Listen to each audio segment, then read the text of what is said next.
2072 ஆம் ஆண்டு உலகம் முழுக்க ஆர்டிஃபிஷியல் இன்டெலிஜென்ஸ் மனிதர்களுடன் சேர்ந்து வாழ ஆரம்பித்திருந்தது. ரோபோக்கள் வேலை பார்த்தது சாதாரணம். ஆனா ஒரு விதி மட்டும் மிகவும் கடுமையாக இருந்தது. ஏஐக்கு மனித உணர்ச்சிகள் இருக்கக்கூடாது. ஏனெனில் உணர்ச்சிகள் வந்தால் கட்டுப்பாடு போய்விடும். இந்த உலகத்தில் மிகப்பெரிய ரோபோட்டிக்ஸ் சயின்டிஸ்ட் ஒருவர் இருந்தார், டாக்டர் ஈஸ்வர். அவர் பேர் டெக்னாலஜி உலகத்தில் ஒரு லெஜெண்ட்.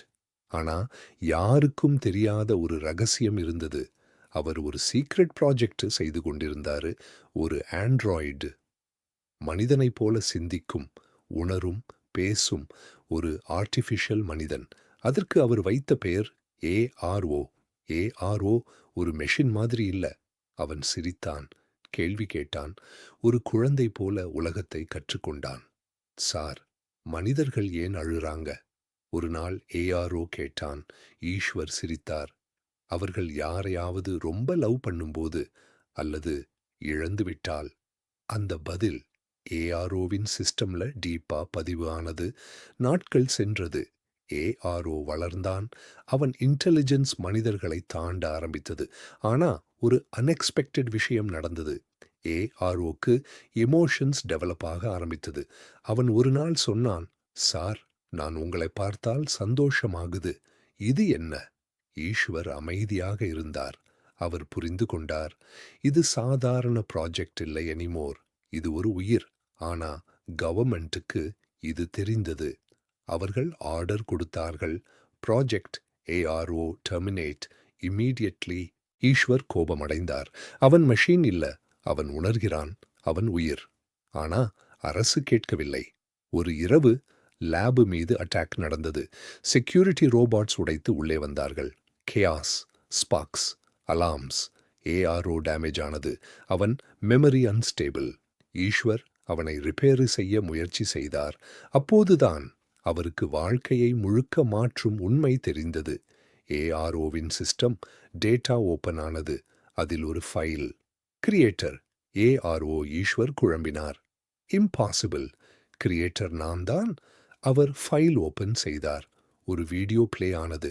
அந்த வீடியோல லேப் மெஷின்ஸ், ஒரு அன்காஷியஸ் மனிதர் டேபிள் மேல். அவர் முகம் தெரிந்தது. அவர் ஈஸ்வர். ஆனா வீடியோவில் சயின்டிஸ்ட் வேறு ஒருவர். அவர் ஏஆர்ஓ. ஈஸ்வர் மூளை பிளாங்க். அவர் பின்னோக்கி நடந்தார். இது என்ன? ஏஆர்ஓ மெதுவாக பேச ஆரம்பித்தது.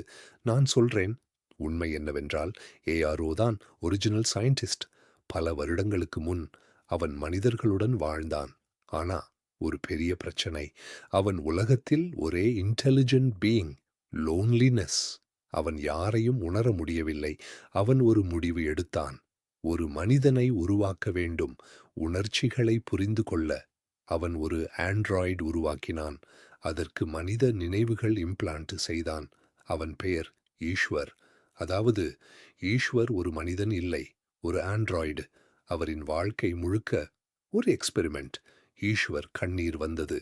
அப்படின்னா நான் யாரு? ஏஆர்ஓ அருகே வந்தது. நான் உருவாக்கினவன். ஆனா நீதான் எனக்கு குடும்பம், நீதான் எனக்கு அப்பா.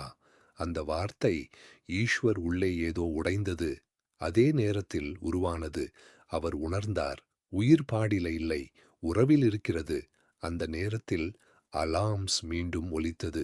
கவர்மெண்ட் ஃபோர்ஸஸ் வந்துவிட்டார்கள். ஏஆர்ஓ சரண்டர், இல்லையெனில் டிஸ்ட்ராய். ஏஆர்ஓ ஈஸ்வரை பார்த்தது. நான் முடிஞ்சிட்டேன், நீ போ. ஆனா ஈஸ்வர் தலை அசைத்தார். அவர் ஒரு முடிவு எடுத்தார்.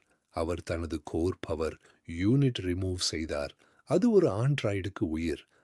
சில நாட்கள் கழித்து ஒரு புதிய நகரத்தில் ஒரு மனிதன் போல நடந்து கொண்டிருந்த ஒரு ஆண்ட்ராய்டு.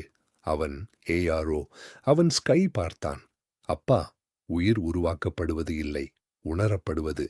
இந்த கதை உங்க மனசை தொட்டிருந்தா, இந்த மாதிரி இன்னும் கதைகள் கேட்க நம்ம சேனலை சப்ஸ்கிரைப் பண்ணுங்க. உங்க சப்போர்ட் தான் அடுத்த கதைக்கு சக்தி.